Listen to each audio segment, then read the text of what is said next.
Le ministre de l'Éducation décida de visiter une école publique dans un village pauvre. En chemin, sa voiture tomba soudainement en panne, ne sachant pas ce qui causait le problème. Le ministre sortit de la voiture pour examiner le moteur, mais il ne savait pas comment le réparer. Alors qu'il restait là, un jeune garçon remarqua les difficultés du ministre et décida de l'aide. « Avez-vous besoin d'aide, monsieur ?» demanda poliment le garçon surpris. Le ministre répondit « Tu t'y connais en mécanique automobile ?» Le garçon sourit avec confiance et répondit « Mon père est mécanicien et je l'aide parfois à l'atelier.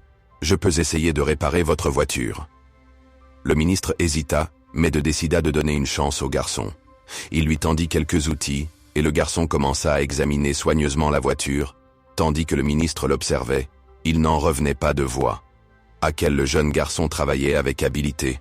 En un rein de temps, le garçon identifie le problème, le répara et demande au ministre de démarrer le moteur. La voiture démarra sans problème, comme si elle n'avait jamais été en panne. Le ministre était impressionné et remercie chaleureusement le garçon. Par curiosité, il demanda « Pourquoi n'es-tu pas à l'école aujourd'hui ?» Le sourire du garçon s'effaça et il répondit doucement « Le ministre visite notre école aujourd'hui, et comme je suis le pire élève de la classe, la maîtresse m'a dit de rester à la maison.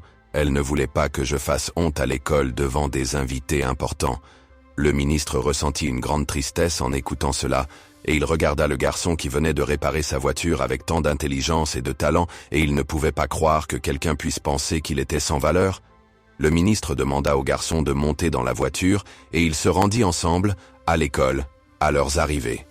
Le directeur, les enseignants et les élèves furent stupéfaits de voir le garçon descendre de la voiture du ministère. Ils n'avaient aucune idée de ce qui venait de se passer. Devant tout le monde, le ministre demanda au garçon de s'avancer et lui remit un certificat d'appréciation pour sa réflexion rapide et son talent. Il loua les compétences et rappela toute l'école que l'intelligence et le potentiel prennent de nombreuses formes, pas seulement dans les performances académiques. Avec ce geste, le ministre redonna confiance au garçon. Montre à tous qu'aucun élève ne devrait être sous-estimé ou laissé de côté. Chacun possède des talents uniques qui méritent d'être reconnus même.